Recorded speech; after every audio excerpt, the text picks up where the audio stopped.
Okay, hi everyone. I'm back, as I said I would be. Anyway, then I left off, frustrated, leaving these pharmacies and late at night, and didn't get my prescription filled, and was pretty excited to do so. But there was always tomorrow.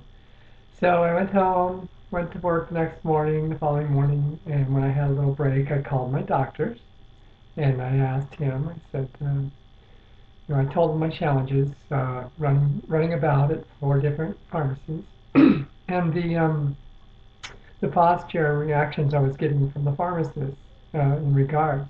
I asked the appropriate questions and faced a little bit of resistance.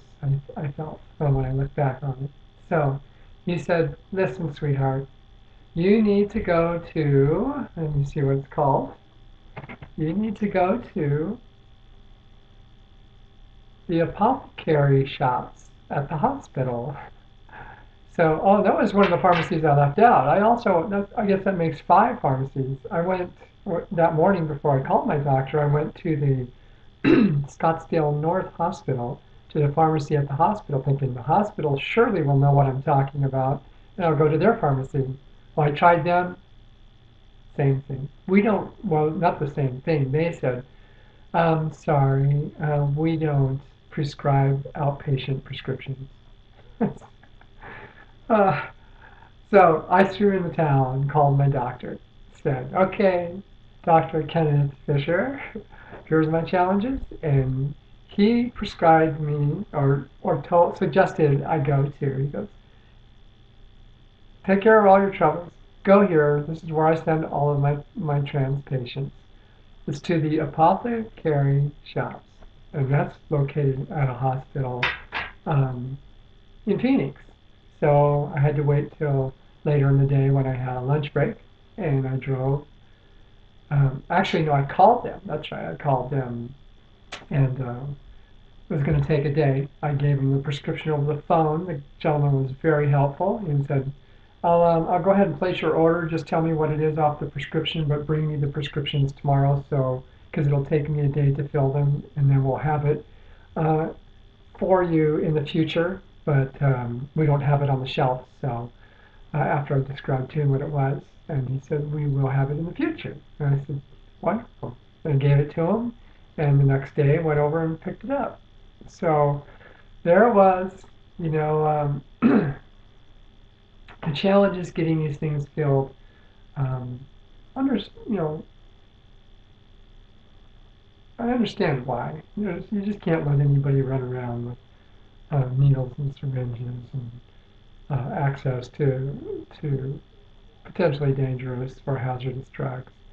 Um, but when you've got medical supervision and you're prescribed, they need to adhere to this and be professionals and act accordingly, not um, apprehensively. So it was rather frustrating. Um, Along with this, here it was.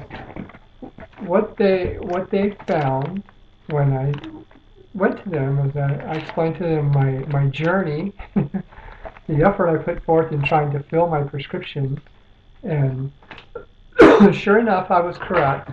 You can buy 21 gauge needles all by themselves. Okay, there's 100 of them little buggers in here. They come in little packages like this, and you just tear them off and open them and attach them to a 3cc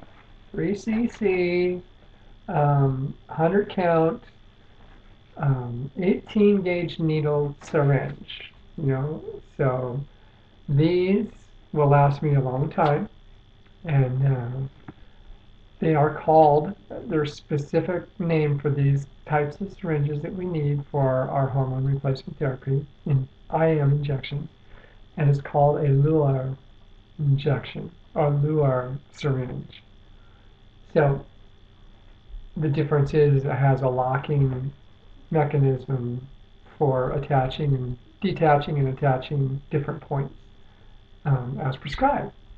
So that's it. 160 $67, I think, for just those three things. I still had to fill spironolactone, finasteride, and my Provera, my medroxyprogesterone. But this alone, the delaestrogen, is $114. And the rest of it, the remainder, the syringes and the needles, just those three items was $167. Not covered by insurance because it's more than a 30-day supply. That's what I learned.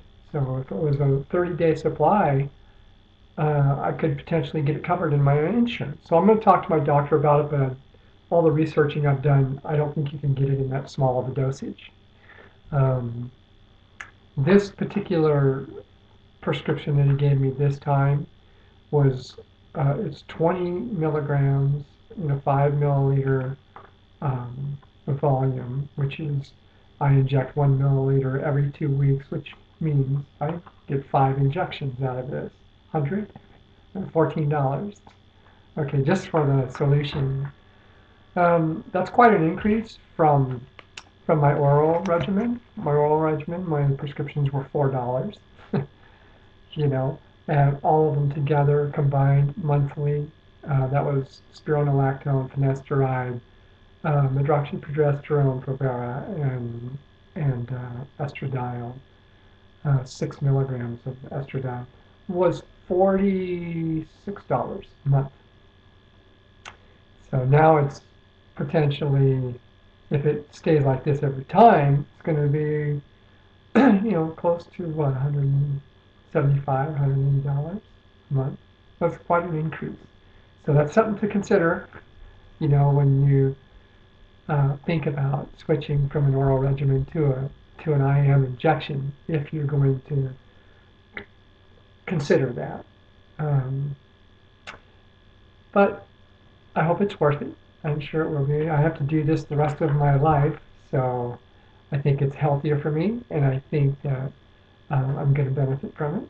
So the doctor sure was kind of elaborated a little bit, a little opinionated, saying, "Here, Donald, this is going to help you out." Like, that was a very positive thing. He knew I knew what I wanted, and he pretty much confirmed it that that's correct. This is the shit here. So anyway, that's what is going on, and that's what was my experience getting prescribed and filling the prescription and all those wonderful challenges that can come along with it. So be prepared if this is something in your future. Along with this stuff, I did also as well buy all the sanitary products that you need. You need to adhere to that if you're out there injecting, which I've watched some people do it, but everything I've watched has followed the regimen that I'm doing is to sanitize everything. Wash your hands with antibacterial soap, clean the area where you're going to be doing this, sanitize it, put a towel or a paper towel or something down, get out all your hardware and your solution and preparation of doing the procedure. Make sure your hands are clean if not wearing gloves, latex gloves. I don't, but just sanitize. Never ever touch the needles, and alcohol wipes, cotton swabs, those kinds of things are good for cleaning the area and the top of your medication. So all these things need to be adhered to and followed precisely to prevent infection. Very dangerous or potentially. So leaves a pretty big hole in your butt. 21 gauge needle, still a pretty good size hole. I didn't bleed. I had one little drop, but that's typical with any injection, just breaking the skin.